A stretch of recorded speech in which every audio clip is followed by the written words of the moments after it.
Is anything in North Korea actually real, or did I just spend 5 days inside a real-life Truman Show? Where every smile and every silence feels intentional, like someone's always watching. Kang has spotted us running away. He's come to grab us. But if it's all fake, why did some moments feel so real? Our father, Marshal Kim Jong-un. What I didn't expect was how ordinary it could be. How often I'd catch myself wondering, is this staged, or is this just life under pressure? This is the final part of my North Korea journey, and this time it's not about what I saw, it's about what it meant, and whether the biggest illusion of all was simply the one that I brought along with me. Good morning from North Korea. If you didn't know already, I'm in Pyongyang, the capital city. Today is the final day. Before we go any further, remember Mr. Ju from episode 1? It's the guy who would seemingly pop out of nowhere at any moment, anytime he fancied a darty party with the fellas. Turns out after the trip ended, we discovered he had a little secret up his sleeve, a secret that changed the way I saw all the interactions that we had with him. Hello. A new character made his appearance. It was Mr. Ju, a North Korean envoy who came to Copenhagen to do business with Mr. James. We were weak, but now we are strong. Single-hearted unity, great leadership, and we have the ICBMs. I usually say to Donald Trump, come to me. I will shock you with my H-bombs. Wow. Oh, Mr. Ju, you naughty boy. You didn't tell me about that little side hustle of yours, did you? He even gave me his business card, which ironically says he's within the travel industry. I somehow don't think the international community is going to be very fond of our acquaintance. We're on the next stop of our tour. Yay! It's a study house. It actually looks quite cool, so I'm quite looking forward to it. Anyone, anytime, can come in here to study.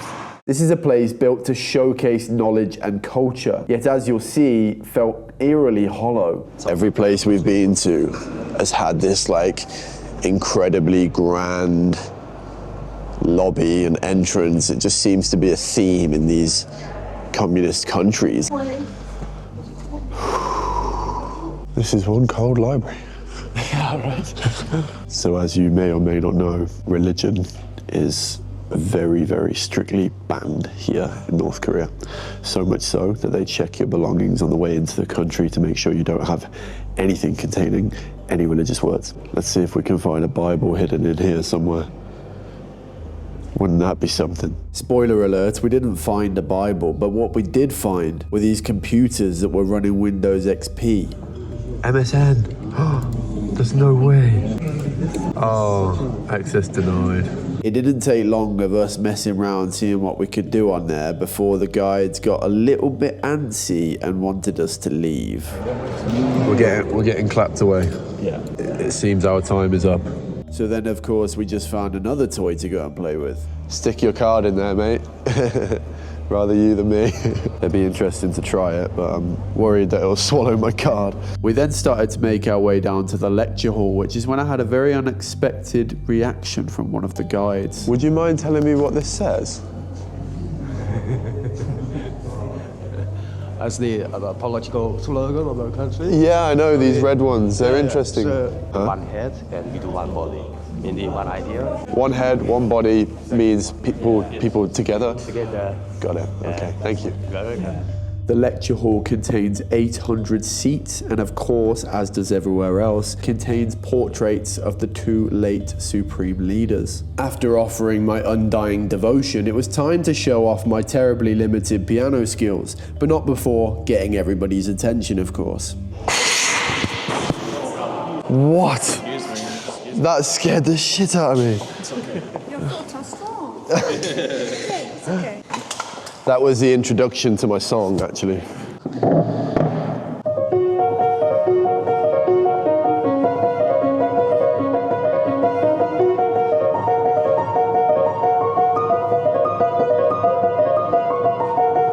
Woo, that's the best I can do.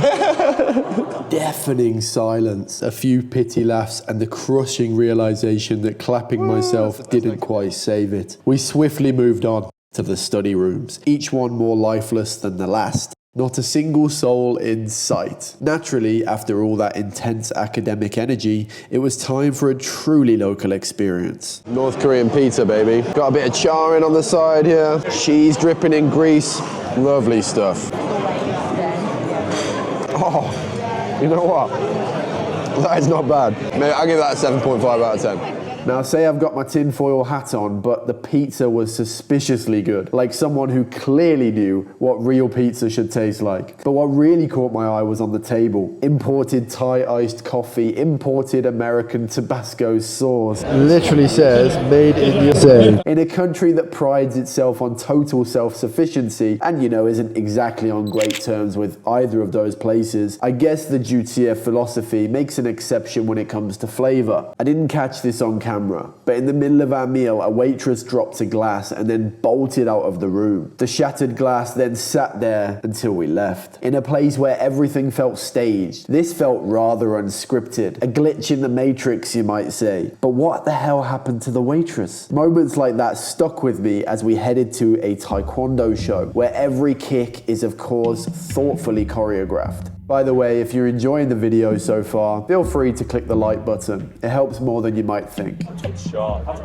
I don't think they punch, do they? Our next stop is a Taekwondo building. Something super interesting here, how they build the buildings. They don't build like one center to play all the sports. They literally have them all separate with a logo on the front of the building saying what this building is for. And each one is massive. And in this district, the sports district, because we are professional athletes after all, we did run in the marathon, although I only did a 10K. Anyway, besides the point, rabbit hole. There's like a badminton building, a ping pong building, a weightlifting building, Taekwondo, 3 football pitches, all in this area. It's pretty sick, I can't lie. I just have no idea how they have enough people to fill the building, because they're absolutely enormous.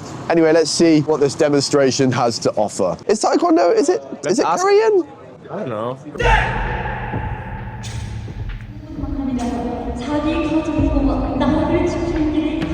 I don't know about you, but this scene was giving me major Squid Game vibes.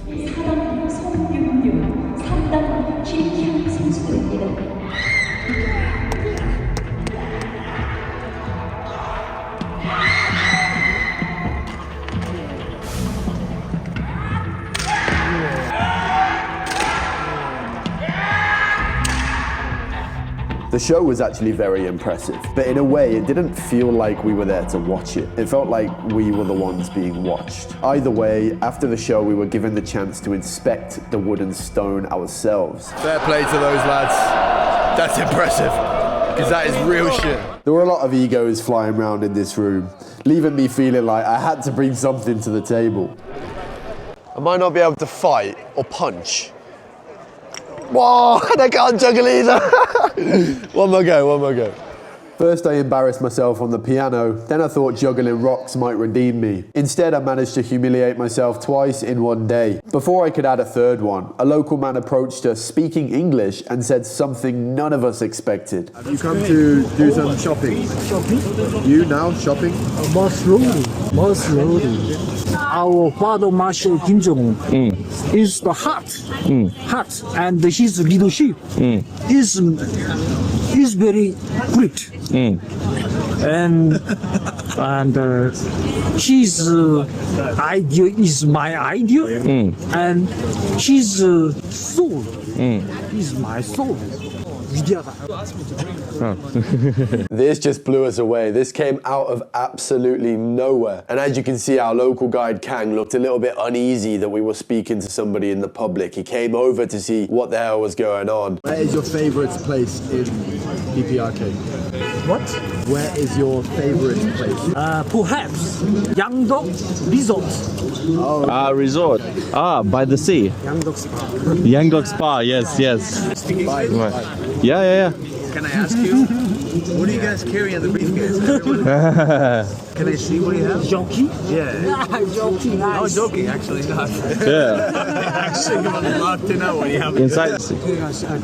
We need to go? Okay. It's still unclear to me whether this was just a coincidence or we were being ushered off for being too close to dangerous territory here. At first this guy felt like an NPC, but he wasn't a part of any tour and he clearly meant every word. That's when I realized that even here behind all the staging choreography are real people with real convictions. Granted, not everything here in North Korea is real, but moments like this, that's as real as it gets. Behind me here, we have what looks like a old Soviet theme park. Super old school. I would love to go in. Unfortunately, it's not on our itinerary, so look at it, man. This roller coaster. It's kind of eerie. Kang, can I ask? Why is there no one here? Is it not, do people come here usually? I spent the entire week watching closely, trying to spot any cracks in the performance. Because even in a place built on control, not everything can be staged. There were moments, passing locals returning our waves, children quietly watching, wide-eyed with curiosity. These weren't part of the script. They were raw, unpredictable and real. Not the full truth, maybe, but a small window into it. On our last night, it all came together. After a long, strange week of shared confusion, myself and the group took part in the good old Korean pastime of KTV, and this was quite a special moment for me.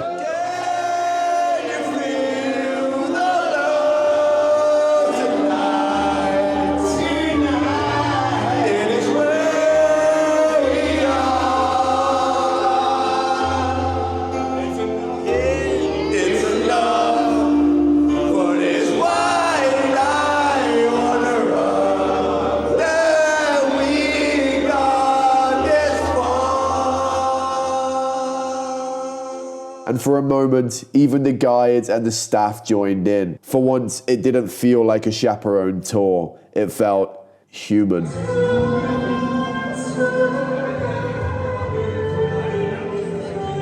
Oh wow. What a fun night. I'll be honest, I came to North Korea expecting to uncover the illusion, but maybe the real illusion is thinking that you can understand the whole country in just 5 days on a guided tour that barely left the capital. Sure, we glimpsed the countryside on the way to the greenhouses, but most of what we saw here was a carefully curated version of the country. The longer I was here, the more I noticed something quietly familiar. Not the politics, the people. People who were far more ordinary and far more human than we're ever led to believe. These people, they are not the enemy. They're parents, students, workers and kids trying to live under circumstances that they didn't choose. So that begs the question, is anything in North Korea actually real? I still don't know. But what I do know is that pretending everyone here is a part of some elaborate illusion says more about us than it does about them. The next morning we were airport bound, and it was time to say a solemn goodbye to my new friends, leaving them behind knowing that it's likely we'll never speak again. I boarded that plane, devoured the last of my pizza, and was already reminiscing on the great times that I'd had. Touchdown in Beijing, which now feels like the freest goddamn country in the world. I've tried my absolute very best to make every video in this North Korea series impactful and from the heart. So if you got to this point, thank you. I'm actually going to be giving away some stuff. I've got some newspapers, postcards, I've got Kim Jong-un aphorisms books, and the creme de la creme, I've got the local one. All you need to do is drop a like on this video and follow me on Instagram. The link will be in the description, and I'll be shipping these out very soon. Seems like YouTube has a great idea of which video you should watch next. Probably going to be a fun time. I'll see you over there.